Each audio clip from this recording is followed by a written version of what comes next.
Bonjour à tous et bienvenue dans cette nouvelle vidéo. Donc je laisse Laura se présenter. Bonjour à tous, je m'appelle Laura Cotreau et puis j'ai 23 ans et vous me connaissez peut-être de ma chaîne de couture Laura Cotreau. Oui.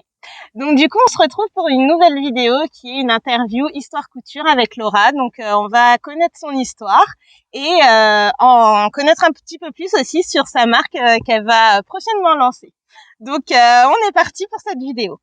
Je tenais aussi, à vous remercier pour toutes ces vues et tous ces jolis commentaires. J'adore vous lire, donc n'hésitez pas à me suivre, à s'abonner à ma chaîne, qui sera juste là, à s'abonner à sa chaîne aussi, qui sera juste là. Et on est parti pour la vidéo. Donc du coup, première question. Donc tu nous as dit ton âge, ton prénom et tout ça. Ouais. Depuis quand fais-tu de la couture? Alors ça remonte, je crois que je fais de la couture depuis que j'ai 10 ans, donc ça doit être depuis 2011. Ouais. Qu'est-ce qui t'a amené à la couture? Comment t'es venue? Alors depuis que je suis petite, en fait, je voulais devenir styliste, voilà, faire des vêtements, c'était ma grande passion, je dessinais tout le temps. Et est venu le moment où du coup j'ai eu envie de me lancer dans la couture, de faire mes propres vêtements, parce que sinon j'avais l'habitude, je prenais toutes les vieilles chaussettes de la maison et je les découpais, je faisais les vêtements pour mes Barbies, tu vois. Alors c'était fallait que je step up un petit peu, là c'était plus possible. C'est bien. Donc j'ai eu la chance d'avoir une copine d'école qui m'a dit que sa maman donnait des cours de couture. Ouais. Donc du coup c'est comme ça que j'ai commencé, c'est elle qui m'a tout appris. D'accord, donc c'est devenu depuis petite et en fait t'as jamais lâché ton rêve et non, t'as jamais. continué. Ouais. C'est bien. D'accord. Alors, deuxième question. Tu as commencé par coudre des accessoires ou des vêtements? Alors plutôt des vêtements, mais même à l'heure actuelle, je couds pas tant que ça d'accessoires finalement. J'ai cousu quelques sacs, mais pas grand-chose. Non, mon premier vêtement, c'était une robe. D'accord. Et j'ai toujours plutôt cousu des vêtements. C'était une robe, d'accord. Avec la machine, ta propre machine ou la machine? Alors non, au début, en fait, j'avais la chance que ma prof ait pas mal de machines. Ouais. Donc j'ai d'abord testé sur les siennes, le temps de voir si ça me plaisait, un petit peu ce que je pouvais faire. Donc non, au début, j'avais pas de machine. Et donc, je faisais avec les siennes. D'accord. Et c'était quoi ta première machine, tu t'en souviens? Alors, ma première machine, c'est celle que j'ai toujours actuellement. Ah! Donc, ma petite Brother Innovis 30. C'est vrai? Ouais. Ouais, j'ai jamais changé, je touche du bois, mais elle est toujours en vie, elle marche toujours bien. Donc, pourvu que ça dure, mais ouais, jamais changé. D'accord, ok. Du coup, j'ai continué les questions. Donc, quelle est ta première machine? Donc, c'était une Brother. Ouais. Si tu as changé de machine, non. Non, du coup, non. Après, je me suis fait la main techniquement sur d'autres machines, vu que j'ai pas acheté tout de suite la mienne, mais c'était Brother et Husqvarna. D'accord. Et tu comptes en acheter une ou tu restes toujours sur celle-là? Alors pour l'instant, elle marche toujours bien, donc je compte rester sur celle-là, mais bon le jour où elle rendra l'âme, mais je pense que je retournerai quand même sur Brother parce que je me dis elle a quand même plus de 10 ans. L'ampoule marche toujours, j'ai jamais eu de soucis avec, je l'ai jamais emmenée en réparation ou quoi, donc c'est vrai? Ouais. Ah d'accord. Et tu alors pas l'humidifie mais la lubrifie, c'est ça quelquefois? Jamais. Je l'ai jamais. Ah ouais, elle a eu une machine au top hein. Ouais, j'ose pas l'ouvrir, je t'avoue que alors j'enlève quand même les petites fibres parce que faut pas déconner non plus. Tu l'aspires? Mais ouais, j'aspire un peu, j'ai la petite brosse là. Ouais. Mais non, la huiler et tout, j'ai jamais osé. Mais je devrais, je sais, c'est pas bien. Voilà. Alors faites ce qu'elle dit, mais ne faites pas ce qu'elle fait. Exactement. Voilà, si vous voulez garder votre machine, ne faites pas ce qu'elle fait. Bon, en tout cas, elle est robuste, hein, c'est bien. Ah ouais, elle tient le choc. D'accord, ok. Est-ce que tu as eu une surjeteuse? Si t'en as eu, laquelle? Et depuis combien de temps? Alors, j'ai une surjeteuse, effectivement. C'est une AEG. D'accord. Okay. Je la déconseille fortement. D'accord. Donc pas de AEG. Non, pas de AEG. Franchement, alors je l'ai pas eu tout de suite parce que comme je disais tout à l'heure, du coup, je bénéficiais quand même des machines de ma prof. Donc pendant longtemps, j'ai travaillé avec les siennes et là, elle avait des baby locks. Ah ouais, c'est super. C'est le top, trop bien. Et à un moment, j'ai quand même voulu avoir la mienne. Et donc j'ai pris celle-là parce qu'elle était pas trop chère. Voilà, c'était le truc pour commencer. Mais bon, le point est pas très beau, elle est super dure à prendre en main, tu sais, pour vraiment arriver à avoir un beau point, pour faire les bons réglages et tout, c'est l'enfer. Au bout d'un an, il y avait plus de lumière, le couteau, il coupait plus rien. Bon, franchement, donc du coup là, en ce moment, je l'utilise même plus. Je suis revenue sur ma machine de base parce que c'est plus une galère qu'autre chose. D'accord. Mais du coup, je recommande pas. Je pense que en surjeteuse, Baby Lock, c'est super. Je pense que si j'en rachète une, ce sera clairement cette marque-là. D'accord, ok. Et tu conseilles, alors est-ce que tu conseilles aux débutantes qui nous suivent de prendre une surjeteuse, enfin si on a l'envie de faire des vêtements, des bons vêtements. Enfin, vous me direz en commentaire, mais est-ce que tu conseilles dès le début d'avoir une surjeteuse ou on peut s'en passer et faire du zigzag tout autour? Alors, je pense qu'au début, tu peux clairement t'en passer. Parce que je te dis, même moi, là, en ce moment, je travaille avec ma machine à coudre. Et en plus, les machines récentes, elles ont tous les nouveaux points. Tu sais, le point stretch, super stretch, surlait, etc. qui, franchement, font des rendus pas mal. Bon, le seul truc, c'est que ça coupe pas, donc il faut couper un petit peu à la main derrière. Mais si t'as sinon, enfin, je te coupe, pardon, t'as sinon le point overlock, tu sais. Ouais. Ben celui-là, il passe bien. Je trouve que au début, plutôt que d'investir, enfin, c'est mieux d'être sûr, je pense, voilà, que t'aimes coudre, que t'as envie de coudre, que tu vas le faire régulièrement, parce que c'est quand même un gros investissement.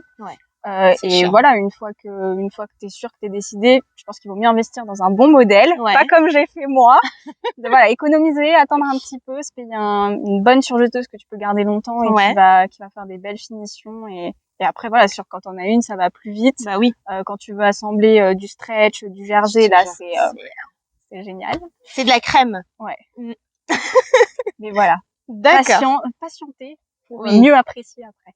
C'est ça. Ok, alors, est-ce que tu as fait des études de couture ou de modéliste ou de styliste? Je sais que ça fait plusieurs questions. Et quel cursus exactement, pendant combien de temps? Alors oui, j'ai fait le bachelor en stylisme et modélisme de l'école de la chambre syndicale parisienne. D'accord. Et aujourd'hui, cette école, elle s'appelle plus comme ça, elle s'appelle l'IFM, ça a fusionné, tout ça. Mais donc du coup, oui, c'est une formation qui vraiment a pour but de nous apprendre à créer le vêtement de A à Z. Donc ça va de la recherche d'inspiration, de matière, les dessins, le modélisme bien évidemment, par moulage, à plat et enfin terminé par le montage, donc la couture du vêtement. Donc j'ai vraiment eu la chance d'avoir une formation qui couvrait tout ça et qui était super riche. Voilà, en 3 ans, j'ai appris énormément de choses. Enfin, je recommande à toutes les personnes qui veulent en faire leur métier. Franchement, enfin, il faut se former de toute façon. De faire cette école. Ouais, cette école était vraiment très très bien. Moi, j'ai appris énormément. D'accord. Alors, est-ce que tu as fait des recherches avant cette école? Est-ce que tu as hésité entre 2-3 écoles et qu'est-ce qui t'a fait pencher vraiment sur cette école-là? C'est un peu la jungle, hein. Les écoles de mode, il y en a tellement que je me souviens avoir fait les salons tous les ans pour aller voir un peu les stands, etc. et être un petit peu perdue parce que bah tout a l'air bien, mais sur le papier, voilà, sur le papier. Donc il faut faire le tri. Moi, ce que j'ai fait, ce qui m'a vraiment aidé, c'est les portes ouvertes surtout. D'aller vraiment dans l'école, rencontrer les professeurs, les élèves, voir concrètement quels sont leurs travaux, qu'est-ce qu'ils ont fait. Donc j'ai commencé par les portes ouvertes d'Esmod à Paris. Magnifiques locaux. Enfin, franchement, l'école est très chouette. Oui, c'est vrai, elle est belle l'école. Par contre, beaucoup de monde. C'est vrai que c'était beaucoup de classes en première année. Je crois qu'il y a 10 classes. Voilà, moi j'ai bien aimé sans plus. Et après, donc, je suis allée faire les portes ouvertes de la chambre. Et là, par contre, gros coup de cœur, une petite école à taille humaine, les professeurs, dans leur discours, je me retrouvais vachement, enfin, c'était vraiment ce que j'avais envie de développer. Et ce qui m'avait séduit, je me souviens, c'est que, ils avaient mis les projets des premières années dans une salle. Et donc, c'était les jupes, c'était juste des toiles de jupes. Mais les toiles, sont magnifiques. Tu aurais pu les porter. C'est vrai? Ah ouais. Ah, elles étaient canons. Quand j'ai vu ça, je me suis dit, mais si moi, je suis capable de faire ça, là-bas, c'est l'école qu'il me faut. Genre, je veux arriver à faire ça. Oui, t'as eu un coup de cœur sur le produit, quoi. Ouais, vraiment. Donc voilà, faites les portes ouvertes. Et du coup, donc t'as fait un cursus. Ton cursus, je sais pas si tu l'as dit, 3 ans. Ouais, bachelor. Bachelor stylisme modélisme. C'est ça. Et du coup, qu'est-ce que t'en as retenu? Quelle a été ta plus belle expérience? Et voilà, qu'est-ce que tu retiens? Et quel est le mot de la fin pour cette école, si jamais il y a des personnes qui veulent aller là-bas? Alors, j'en retiens d'abord les professeurs qui ont des parcours incroyables, des choses, enfin une richesse dans l'enseignement vraiment. Enfin, c'est sans nom, quoi. J'ai appris énormément, j'ai progressé très vite, c'était super stimulant. Par contre, bah, gros investissement personnel, hein, tu vis pour ça. Donc, quand on se lance là-dedans, il faut être sûr que c'est ça qu'on a envie de faire et il faut être prêt à tout donner. C'est ça. Mais par contre, c'est des belles expériences. L'ambiance aussi, parce que je me souviens qu'on a un peu cette image de la mode très concurrentielle. Moi, j'avais un peu peur de ça en rentrant à l'école, de la copie, de tout ça. Et en fait, pas du tout. C'est très enrichissant en fait de voir les autres élèves parce qu'on a tous finalement des univers très différents. C'est ça, ouais. Et tu te rends compte que personne ne fait la même chose. Exactement. Personne ne s'inspire de la même chose. Et moi, j'adorais aller voir mes amis feuilleter leurs classeurs de recherche, qui te racontent, parce que finalement tu racontes une histoire quand tu fais un vêtement. Ah bah oui, c'est ton histoire personnelle. Ça vient des tripes, donc c'était aussi sympa d'apprendre à connaître les gens de cette façon-là. D'accord. Il y a eu de l'entraide, il y a de l'entraide. Beaucoup d'entraide, ouais. Enfin, oui, je me souviens pendant des examens, ça je devrais pas, d'avoir coupé des petits bouts vite fait pour quelqu'un qui allait pas finir à temps. Non mais c'est bien, l'entraide c'est important. Ouais, non, franchement, bon état d'esprit. Ouais. Mais c'est bien, on retient de ce que tu dis qu'il y a des cultures différentes, que en fait t'as des univers différents, donc tu vois pas forcément la même chose, et peut-être que tu vas t'inspirer des fois de certains univers. De toute façon, les autres t'apportent énormément, et aussi beaucoup de nationalités différentes. Finalement, t'as plein de gens qui viennent étudier à Paris parce que c'est la capitale de la mode. Exactement. Donc plein de gens d'horizons différents qui n'ont pas grandi dans le même pays, qui n'ont pas eu les mêmes influences, pas les mêmes parcours de vie. Donc ça c'est génial. C'est bien. Alors, as-tu commencé la couture avant tes études? Donc ça, tu m'as dit que oui. Ouais, j'ai commencé quand j'avais 10 ans. Ah oui, avant ça, du coup, sur mes Barbies, les pauvres. Oh là là, c'était pas des cadeaux. Hein. Tes débuts de couture, quelle a été ta première cousette? Est-ce que tu as eu des déboires par rapport à ton patron et ton tissu? Est-ce que tu as été déçue ou au contraire, est-ce que tu as eu des compliments? Enfin, quelles a été tes expériences par rapport à ton premier vrai projet? Alors, donc mon premier projet, donc comme j'étais très jeune, j'avais 10 ans, donc j'étais encore assez petite. Un bébé mode. Voilà, c'est ça. Donc ma prof m'avait proposé de faire un cours d'essai déjà pour voir si ça me plaisait, si je voulais vraiment m'inscrire et venir toutes les semaines. Donc le premier projet, c'était elle qui avait choisi. C'était une petite robe d'été avec en manchure américaine et tu sais une petite coulisse. Ah que tu pouvais nouer, un truc basique, 2 morceaux, un devant, un dos, enfin vraiment parfait pour commencer. Et dans un petit Liberty, je me souviens, un petit Liberty dans les tons orangés, un peu jaunes. Donc c'est elle aussi qui m'avait fourni le tissu. D'accord. Et bon j'ai été super encadrée, donc forcément j'ai pas eu de déboire pour ma première cousette, mais ça s'était super bien passé. D'accord. Et cette robe je l'ai toujours. C'est vrai? Ouais, c'est mon petit souvenir sentimental. Je peux plus la mettre, bien sûr. Oui, c'est sûr. À 10 ans. Oui. Mais je l'ai beaucoup portée. Je me souviens que j'étais très fière de cette robe. D'accord. Et ouais, je la garde précieusement en souvenir. Bon, vous aurez une photo si elle veut bien. Une photo, Je vais la mettre juste là. Ok, bon, c'est cool. Alors, première expérience fructueuse quand même. Vraiment séduite par la couture. D'accord, ok. Quelle a été ton erreur la plus courante en couture? Est-ce que tu as une anecdote par rapport à cette erreur? Alors, il y a une erreur que j'ai fait plusieurs fois. Ouais. Quand j'étais à l'école, on avait un chapitre sur la veste tailleur. Oui. Donc pour que ce soit un peu plus digeste, parce que c'est quand même compliqué une veste tailleur, et fractionner ça en petits points techniques. Ouais. Et est arrivé le point de la petite poche passe-poilée, tu sais, la petite poche poitrine. Oui. Première année, je la couds pour la première fois de ma vie. Ouais. J'ai cousu à l'envers, c'est-à-dire que ma poche, au lieu de pouvoir mettre la main comme ça, je pouvais mettre la main comme ça. Ah, c'est le fond de poche était sur le dessus. C'est un nouveau concept, tu peux lancer. Tu peux te dire, c'est la première fois, c'est pas grave, ça arrive. Deuxième année, rebelote. Ah oui. Si ça s'arrêtait là. Troisième année, je n'ai jamais réussi à coudre cette poche dans le bon sens. C'est peut-être un signe, tu dois peut-être faire une poche comme ça. Ah, mais je sais pas. Écoutez, c'est ceux qui veulent des poches qui dévient la gravité, appelez-moi. Mais ça ne veut pas, donc je suis fâchée avec cette poche. D'accord. Mais non, sinon, en vrai, je dirais que l'erreur peut-être que j'ai fait pendant longtemps qui m'a plus posé souci, parce que bon, ça c'est plus anecdotique qu'autre chose. Ouais. C'est peut-être de pas essayer de vraiment comprendre ce que je faisais. Ah, tu vois, oui, d'accord. Après, j'étais très jeune aussi, mais c'est vrai que je me reposais vachement sur le fait d'avoir l'appui du professeur pour me dire, bon, voilà, j'ai fini ça, donc maintenant, je passe à telle étape. Ouais. Et c'est vrai que le moment où tu commences vraiment à essayer de comprendre comment un vêtement il est construit, à intégrer comment les choses marchent. Ouais, toute seule en plus. Voilà. Tu comprends la logique et après, tu peux tout faire. Exactement. C'est ça aussi. Si t'as quelques bases techniques, une fois que t'as compris comment le vêtement il fonctionne, finalement, ça se monte toujours un peu dans le même ordre. Exactement. Et là, tu gagnes vraiment une vraie liberté. Donc, si j'avais su ça plus tôt, je pense que j'aurais gagné du temps. D'accord. Ok. Mais c'est intéressant, en fait. Ton erreur t'a permis de, enfin, pas l'anecdote. Non, ça m'a rien avancé. L'autre erreur t'a permis de comprendre des choses et avancer plus vite. Ouais. En fait, c'est le fruit de la réussite. Je pense que Petite phrase du jour. Alors, quel est ton univers couture? Tu te situes dans quel univers, si on peut mettre quelques mots dessus? Et qu'est-ce que la couture t'apporte au quotidien? Même si on a déjà vu que ça te rend le sourire. Ouais, bah clairement.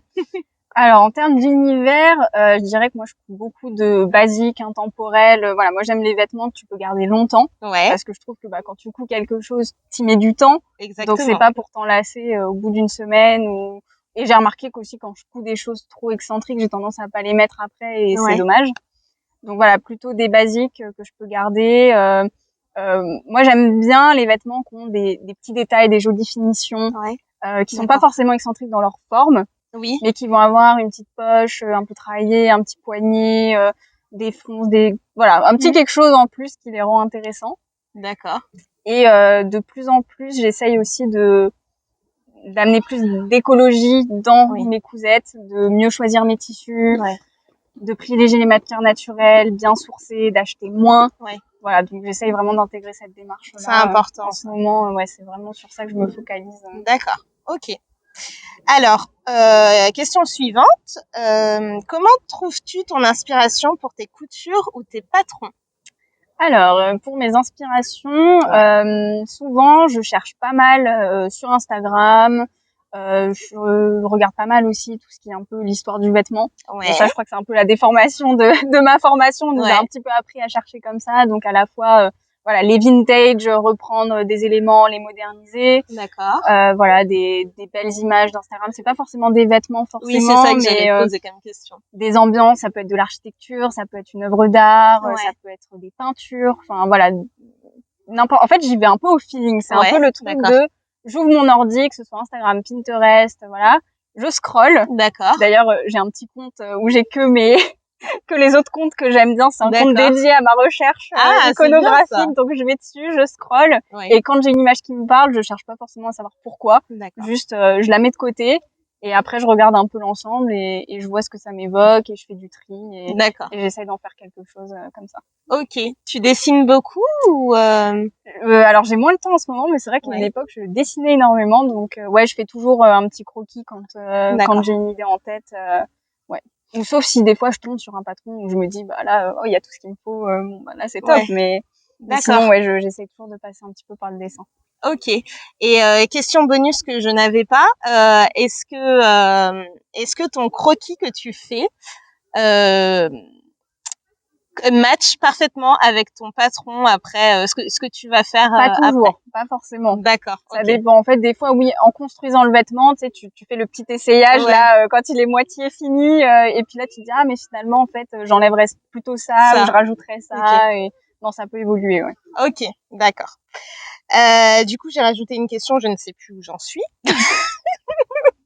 Ah oui, qu'est-ce que tu aimes faire en couture? Quelle est ta partie que tu préfères le plus, et quelle est ta partie où tu as plus de facilité?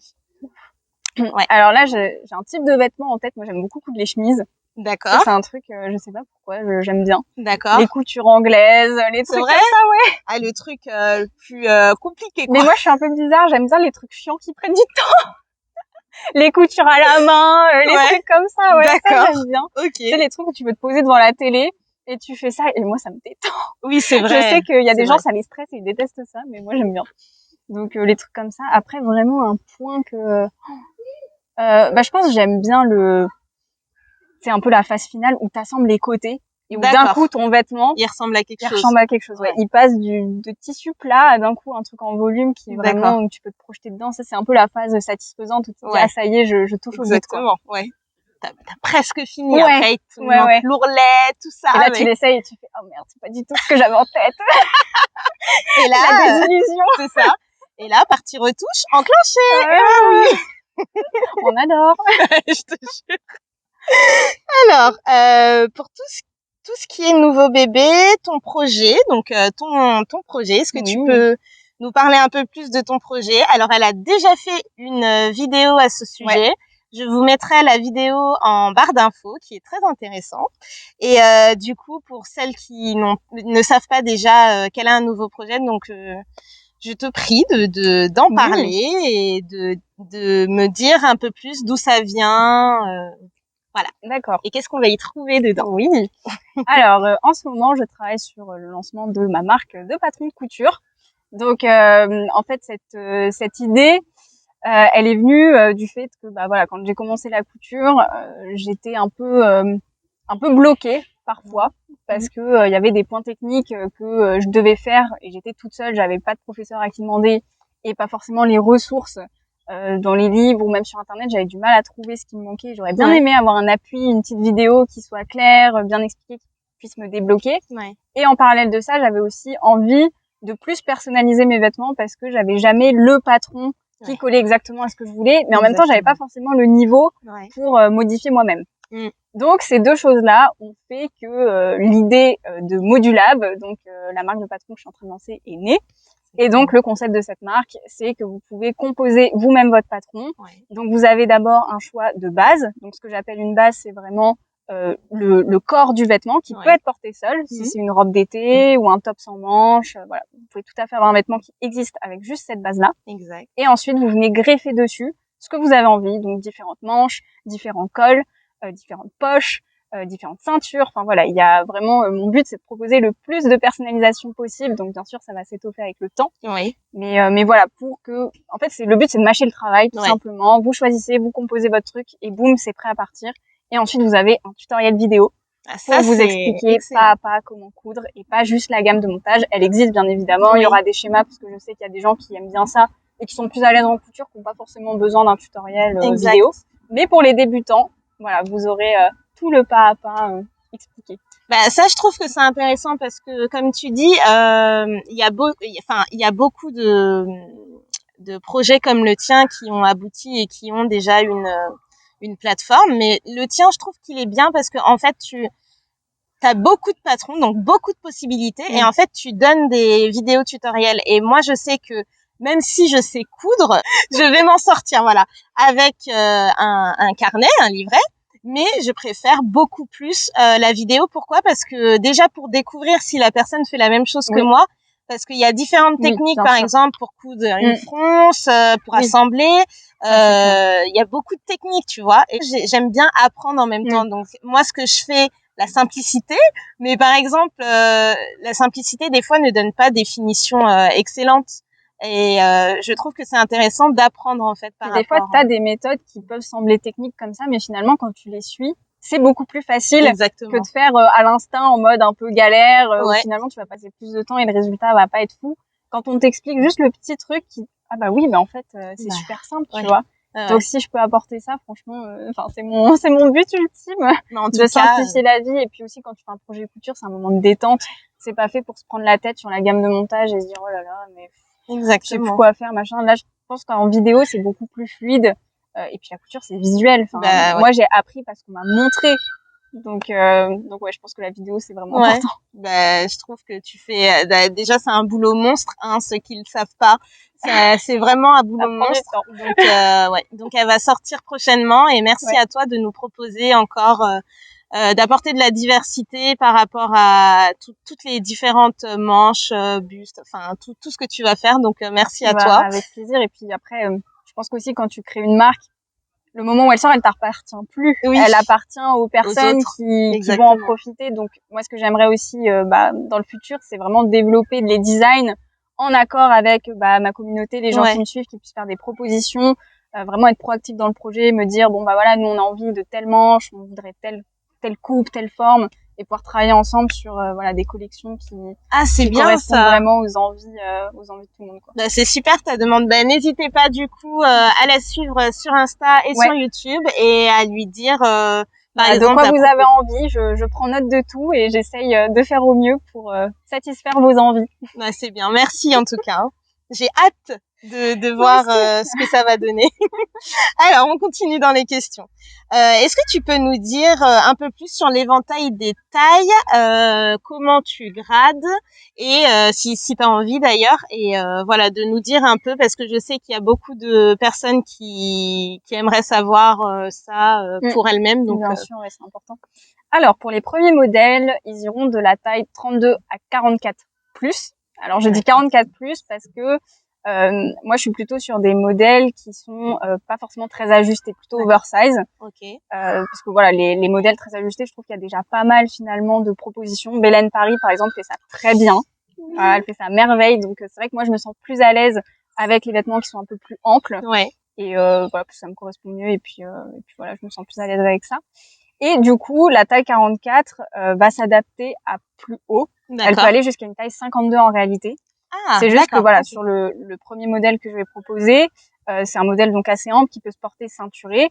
Donc, si tu fais une taille 44 et que tu le portes en 44, tu vas avoir plutôt des petits plis dans le dos et une croisure qui va être assez accentuée. Alors que si tu fais une taille 52, tu peux aussi le porter. C'est juste que la croisure sera un peu moins accentuée et qu'il y aura pas de plis dans le dos. Ce sera plus ajusté, en fait. Donc ça, je le précise. Ça change un petit peu le visuel, mais on garde quand même l'esprit du patron et ça permet à un plus grand nombre d'en profiter. Parce que bon, il faut dire une petite chose sur la gradation. C'est que si les patrons s'arrêtent généralement aux tailles 46, 48, c'est pas de la mauvaise volonté. C'est juste que quand on grade, on déforme, on étire le patron et on peut faire ça jusqu'à un certain point.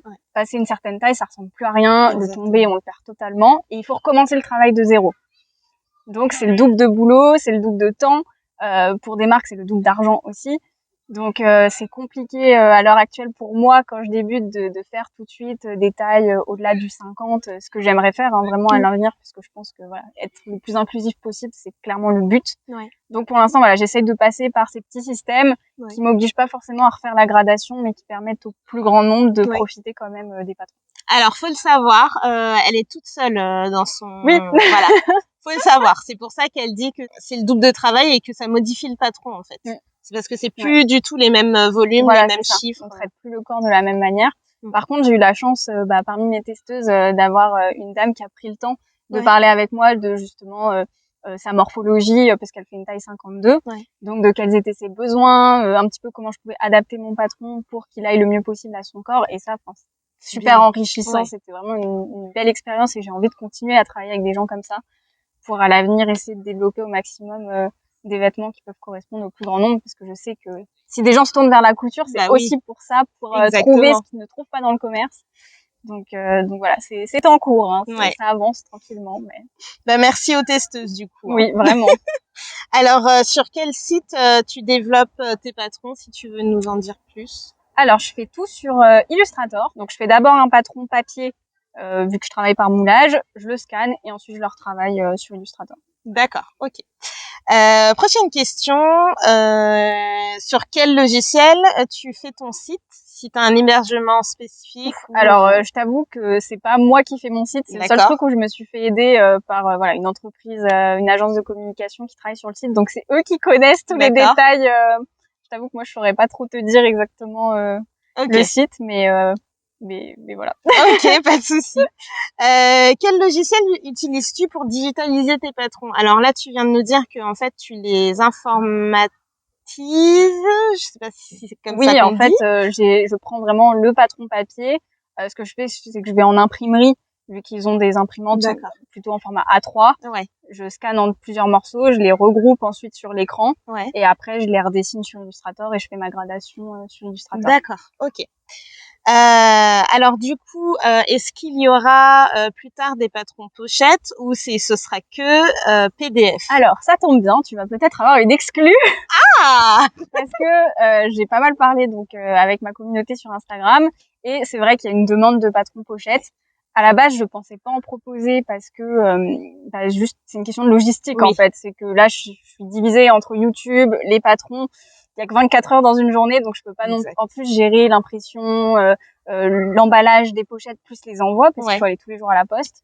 Donc je pensais pas le proposer, et j'ai été contactée par une entreprise qui s'occupe de ça en fait, des patrons pochettes. C'est bien. Voilà, donc on était au téléphone hier, donc c'est en train de peut-être se mettre en place, et j'espère du coup pouvoir proposer les patrons pochettes en complément. D'accord.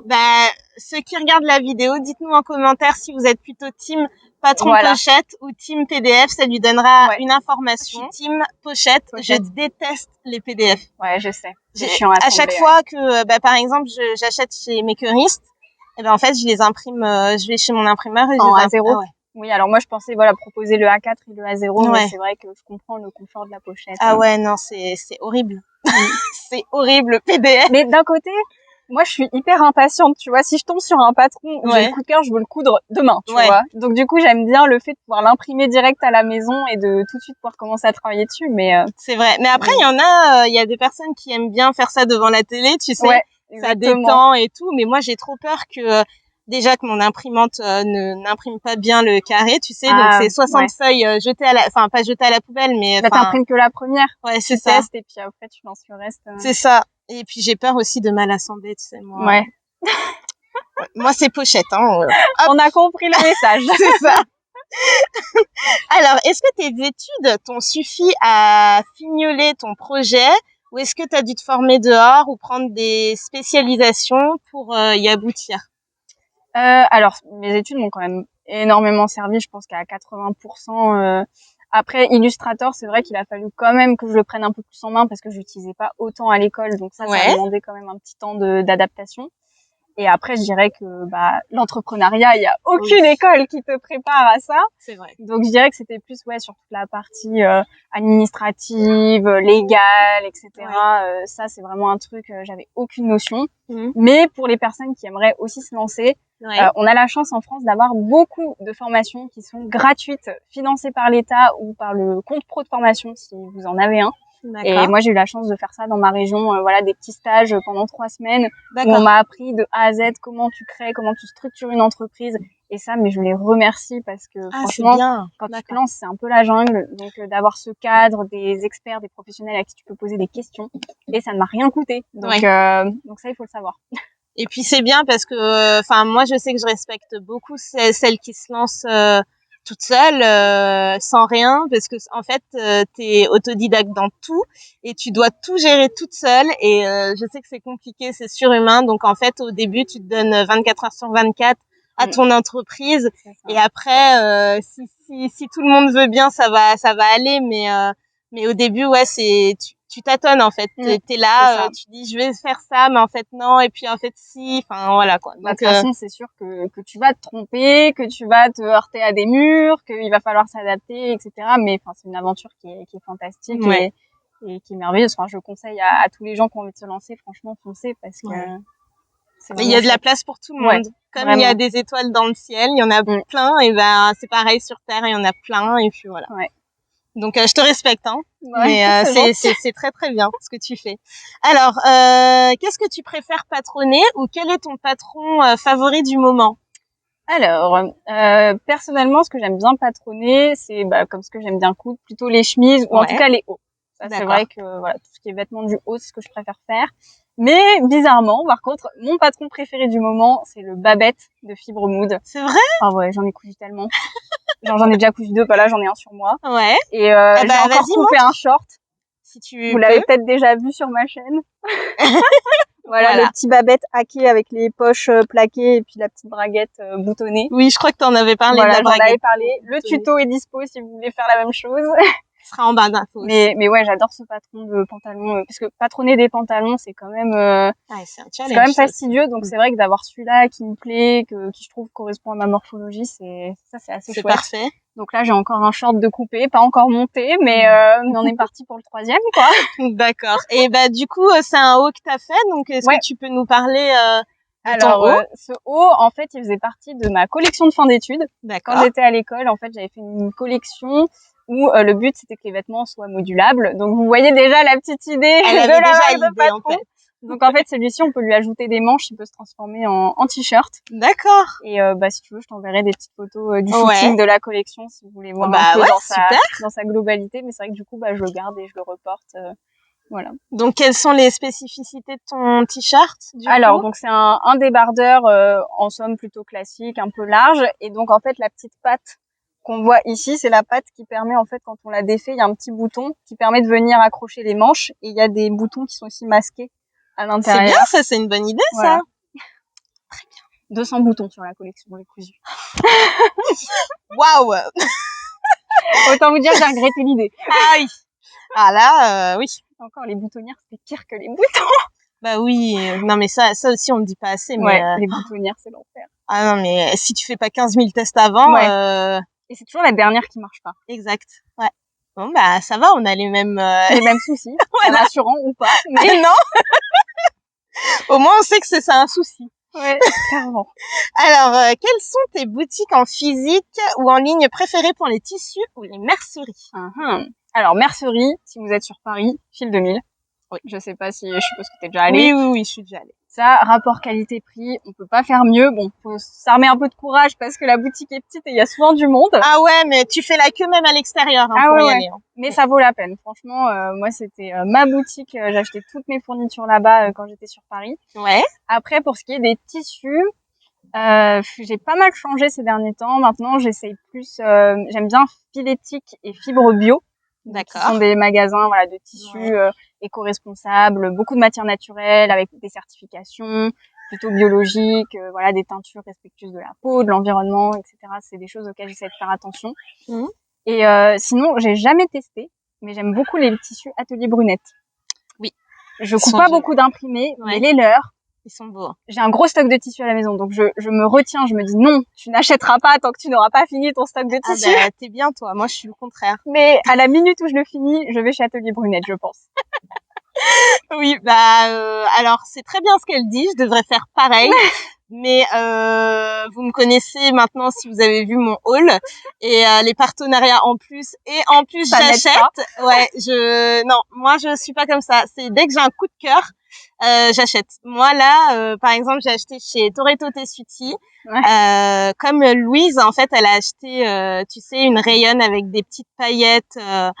Elle est magnifique et je l'ai vue sur Louise. En plus, elle a fait une robe magnifique. J'ai dit bon. J'achète ou j'achète pas. Mais le truc, c'est que avec le tissu, si tu n'achètes pas tout de suite. Ah bah après, tu le perds, hein. Mais c'est ça. Il ne revient plus. Donc du coup, j'ai commandé. Voilà. Bon, ça se soigne. Oui, c'est dur, mais ça se soigne. Je pense que je vais aller voir une psy parce que. Non, mais en vrai, il faut se faire plaisir aussi. Vous le verrez pas tout de suite, mais vous le verrez cousu, promis, mais pas tout de suite. Alors, quel vêtement as-tu envie de te coudre en ce moment?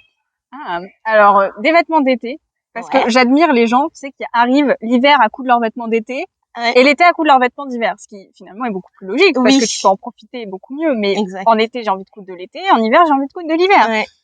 Donc en ce moment, plutôt des shorts, des petits hauts. C'est vrai que j'ai pas. Bon, si j'ai mon Babette là qui est en attente du coup, troisième du nom. Oui. Mais sinon, j'ai pas encore trop de patrons précis en tête. Mais voilà, de l'été en tout cas. De l'été. Ouais. C'est bien. Alors les deux dernières questions en une. Petite phrase pour motiver toujours les débutantes ou celles qui ont un coup de mou. Et 3 chaînes qui t'inspirent. Okay. Et qui te remotivent quand t'as un coup de mou, par exemple. Ouais. Alors les 3 chaînes, moi j'aime bien les chaînes anglophones. C'est vrai, je regarde un peu plus ça. Notamment les australiennes qui je trouve font des trucs super sympas. Donc je suis pas mal Roserie Apparel. Je sais pas si tu connais.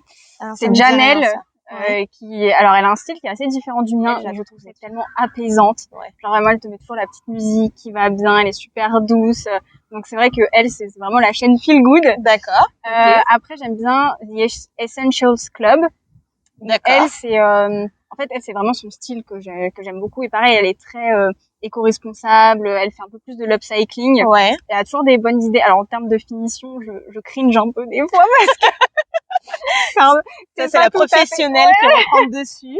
Des fois c'est pas fait dans les règles de l'art, mais c'est pas grave parce qu'elle a un univers qui est trop sympa et j'aime beaucoup regarder, elle est super agréable. Ouais. Et en 3e, j'ai découvert récemment, c'est Jess Deng. D'accord.